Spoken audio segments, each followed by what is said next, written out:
Now, the problem that we are confronted with in contemporary society is that over the past, let's 100 years or so, I mean, it's hard to give an exact date, increasingly, many people in American society have assimilated and introduced concepts of rights into our political discourse that are derived from a completely different tradition than the American tradition, namely the tradition of communism, and socialism, and other forms of collectivism of that nature.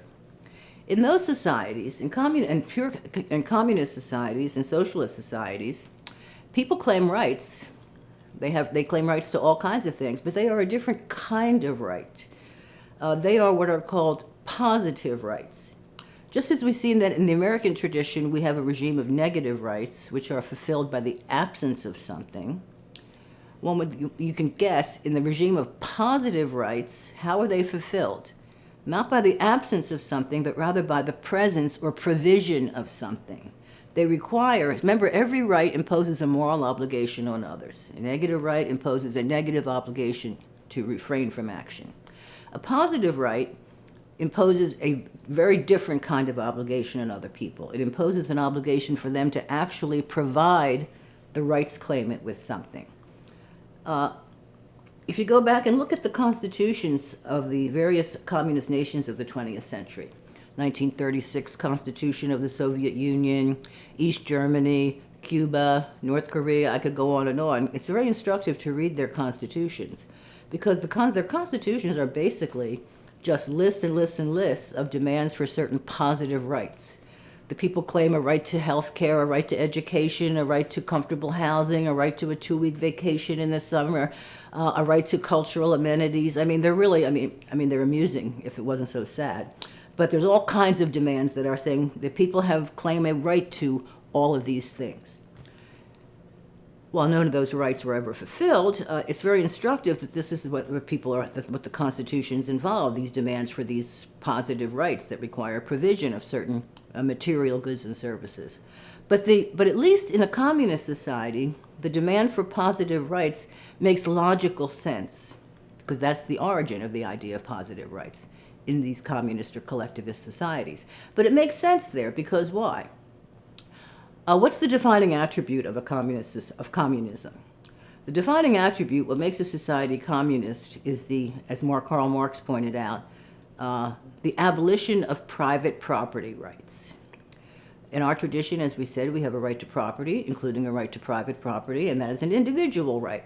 Well, Marx said this is the cause of all the evil and exploitation and injustice in the world, and we have to overcome that, and we have to institute communism. So he says the first thing that must be done is the abolition of private property.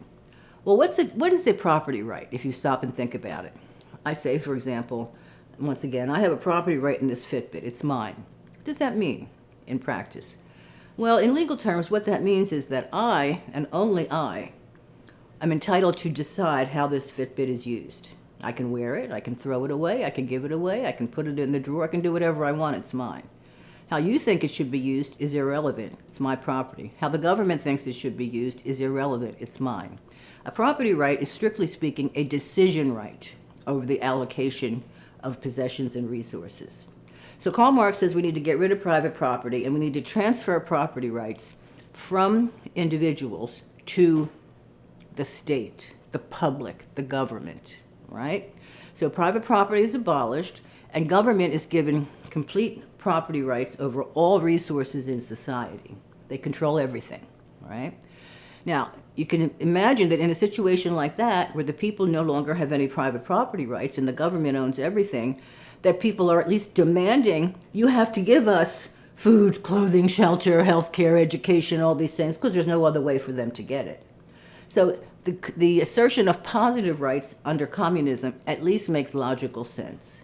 However, as I said, increasingly, people have taken this idea of positive rights from the communist and socialist traditions and begun to incorporate them into American society. And today routinely, many people are claiming that they have various positive rights. Example would be they have a right to education, they have a right to a living wage, they have a right to decent housing, they have a right to free college tuition, they have a right to health care. All of those things are positive rights. Let's take the right to health care, for example, because that's a very common one. Okay, so I'm standing here, we're in society, and I'm saying to you, as you hear frequently today, I say to you, I have a right to health care.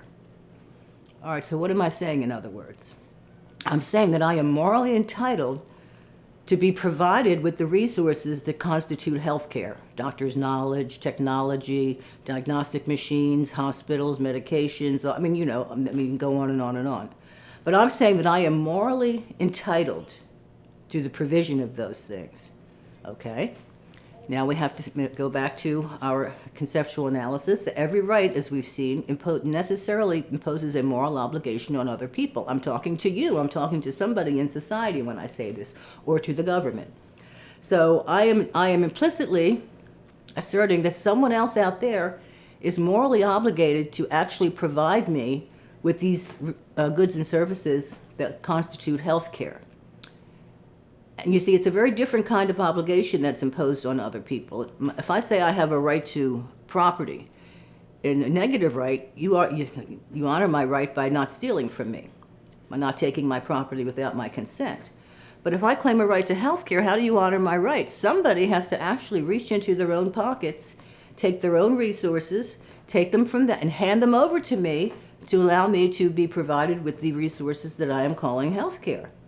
That's a very different kind of obligation than one that requires you only not to steal from me, right? You have to actually actively provide me with the resources. So the question is this: who bears the moral obligation to provide me with health care? Anybody out there? Please email me or let me know, because if anybody feels morally obligated to pay for my health care, I'd like to meet you and know you. We can make some arrangements here.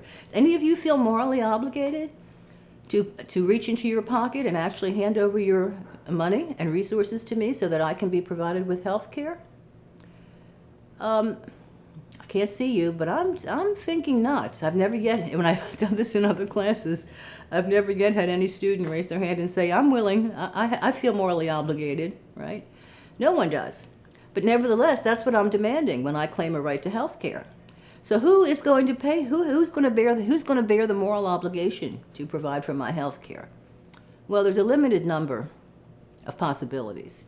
Maybe I'm claiming that one person on earth, maybe poor Elon Musk, let's single him out for being the richest person in the world. Maybe he's responsible and he should have to pay for my health care.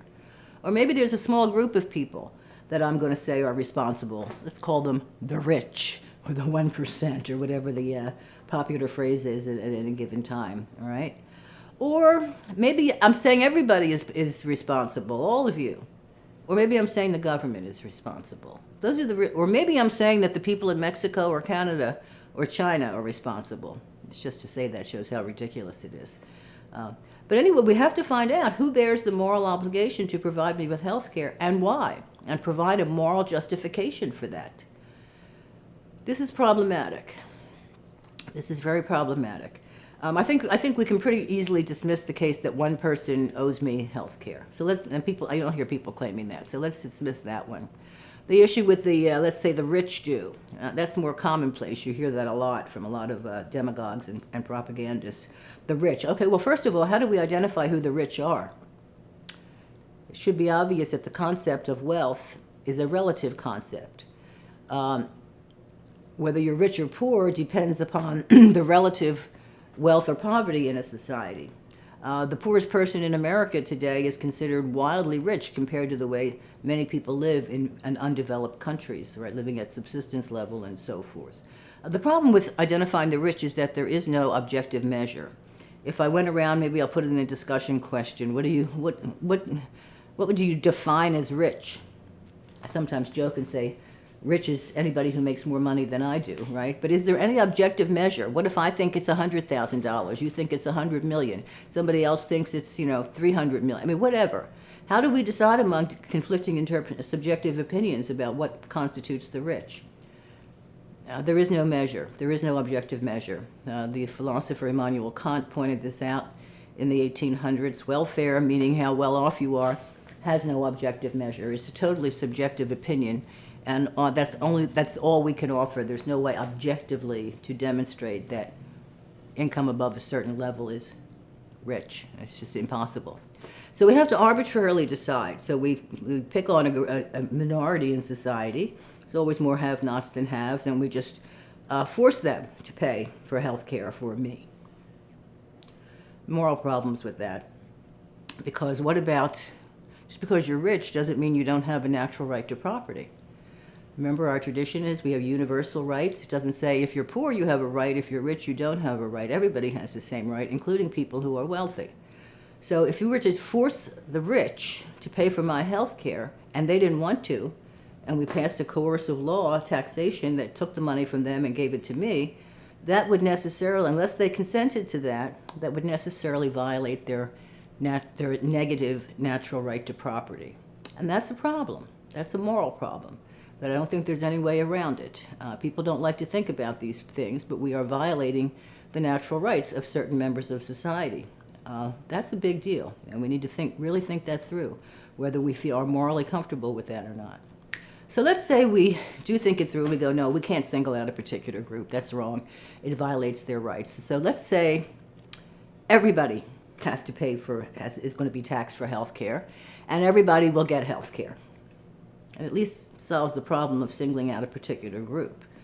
But is it conceivable that everybody in society will consent to being taxed to pay for universal health care? 330 million people in America and growing. Is it conceivable that every single one of them is totally fine with that and would agree to it? Probably not. Somebody is going to object for various reasons, and there may be very good reasons to object. But people will have their reasons, they will object. Well, what about those people who don't agree? Once again, what are you going to do? Just violate them? Just take the taxes from them, whether they want it or not? Again, the problem there is that is a violation of their natural right to property. There's no way around it. Unless 100% agree, unless there's utter unanimity, someone's rights are going to be violated. That is the moral issue. All right, so let's say we want to bypass this problem of violating certain individuals or groups' natural rights, and so we say, okay, government will be responsible for providing every American with health care. Okay, well, the problem is that that concept only applies, as we have seen in a communist society, where it makes sense to assign the responsibility for providing certain things to people to the government because the government owns everything. It's quite different in a free society on the American model, a limited constitutional republic established by our Constitution. In our system, government has very few, if any, resources of its own. It can't do anything. It doesn't have any resources. Maybe a little bit, people buying stamps or fines or something, but they're minuscule compared to the governmental budget and spending and so forth. So if we're claiming the government has the responsibility to provide us with health care, let's remember, it requires substantial concrete goods and services. And government is not God, it's not a magician, it can't just snap its fingers and make resources magically appear. It has to they have to be produced and they have to be purchased, and there's a huge cost to health care. So where are the resources going to come from for government to use to get the goods and services that constitute health care to deliver to all the American people? Well, government doesn't have any resources of its own, and anything it spends, it has to get its revenue from one of three sources. There's a limit. Government, so let's say, okay, government's going to provide everybody with health care. Okay, where's it going to get the revenue? Well, the first possibility is that they can put a direct tax on the people who are productive and working right now. You can raise their taxes of working people, productive people who are working, and use that money to provide health care. The problem with that is if you tell people you're going to raise their taxes, they may not vote for you, and it's politically very challenging to do that. They don't like to come right out and say they're going to raise your taxes. So there are two other ways they typically use to get revenue. You can, as I said, you can tax present taxpayers right now, or you can tax future taxpayers. And your generation needs to really be concerned about this. How that works is that they just borrow the money, right? The government issues bonds. The bonds go out into the market. They get funds from both domestic and foreign sources. They use that money to spend on whatever it is that they want to spend it on, in this case, health care. So they borrow the money. Well, the problem with borrowing the money is that just like if you don't have any money and you can't pay your rent, you put it on your credit card. Well, that doesn't make the problem go away. It just pushes it pushes it into the future where you have to pay it back with interest. Well, the same thing for government borrowing, so-called deficit spending. That is when they spend more money than they take in revenue and they have to borrow it. They're in a deficit. So they borrow the money and they spend it today, and who's going to pay it back? Well, they have different time horizons of bonds, 5-year, 10-year, 30-year, whatever. But whenever that bond comes due, whoever the taxpayers are at that time are going to have to pay it back, or the government goes bankrupt. Just like you're going to have to pay back your credit card, or you will go bankrupt. So who pays for things that are financed by borrowing, by deficit spending? Future taxpayers. And in contemporary society, that means your generation out there right now, who are hardly paying attention to such matters as deficit spending and all that, understandably so. I wasn't either when I was your age.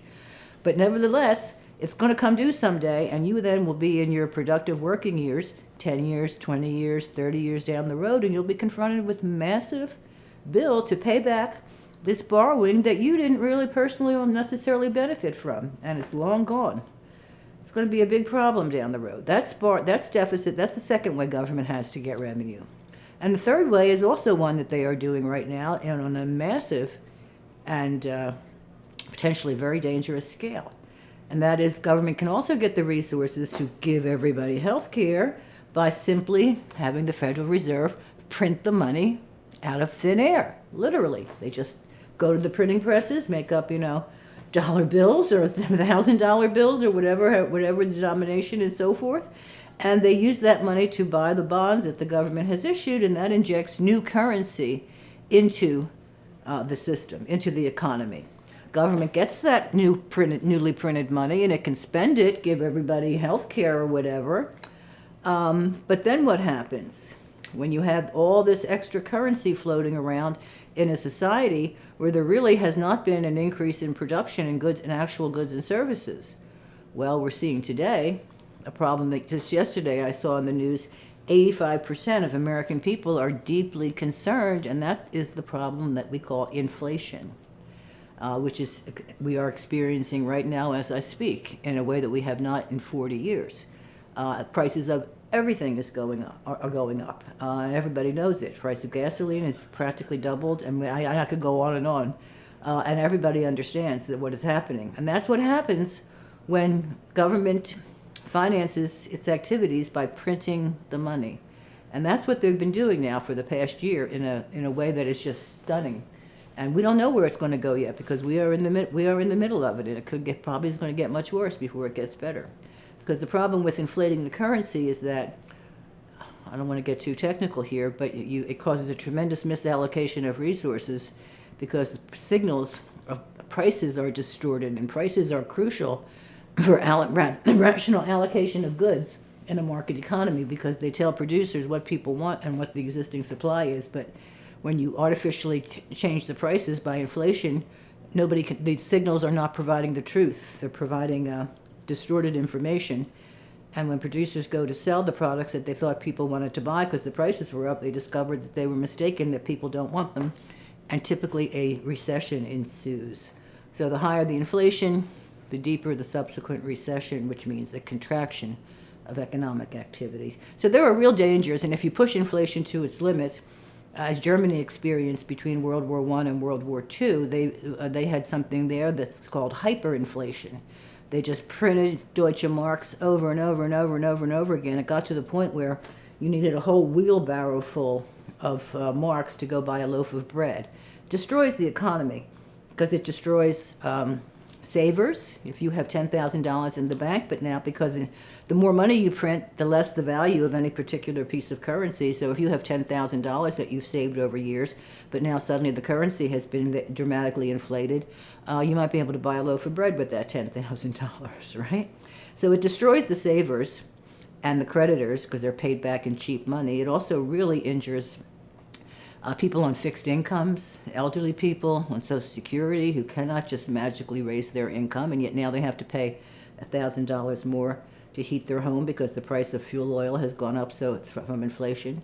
It also really hurts people at the lower end of the income scale, poorer people, the very people you should be trying to help. But if you are rising the price of things, it takes a proportionately larger amount of money from poorer people than it does from people who are well off. So it really hurts the poor, the elderly, the most vulnerable. I mean, there's a reason why 85% of Americans are deeply, deeply concerned about this, and they should be.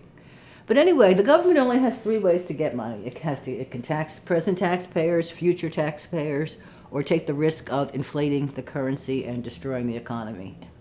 That's it. So to say government has to provide everybody with health care is an illusion. It's delusional. It's for people who don't get to have the basic understanding that government doesn't have anything. It's not a god or a magician, I'll say it again. If government's going to provide anybody with health care, first of all, it has to take the resources from somebody.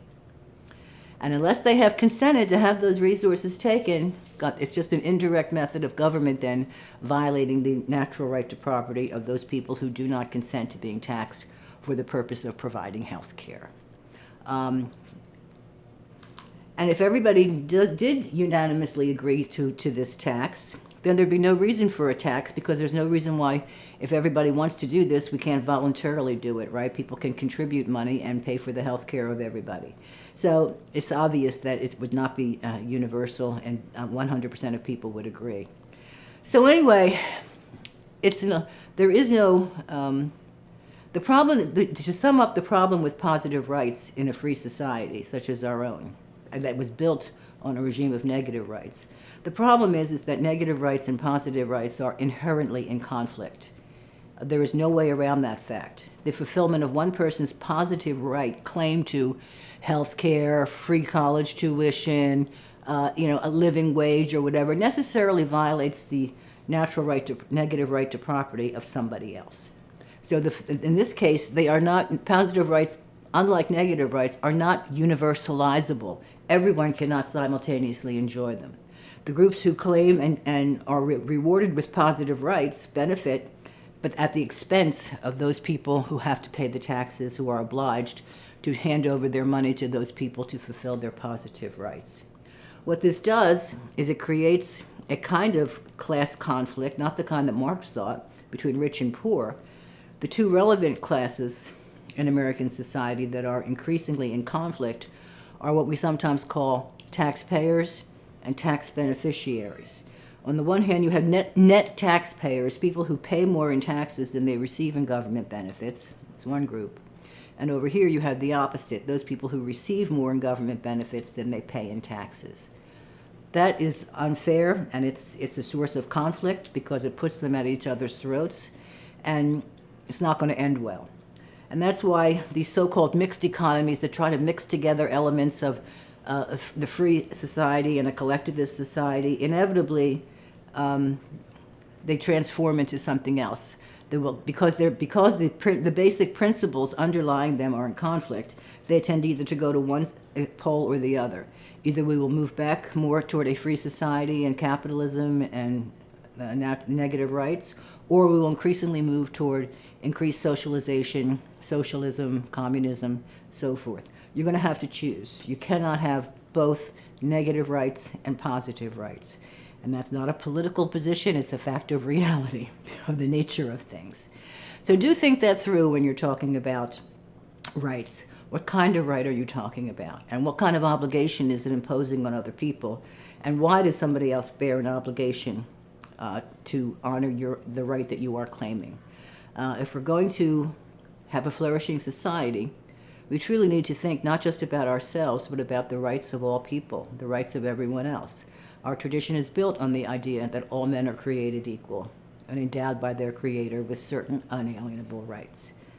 And either we're going to take that seriously, or we will lose the free society. All right, so next time we're going to move on to Chapter 3, which is called The Nature of Government, a Lockean View, and we're going to discuss in some depth the highly influential thought of English philosopher John Locke, who lived in the 17th century, and whose arguments were largely used by the Americans in justifying their revolution against Great Britain in the next century. So take a look at that chapter, and I'll see you then. Bye.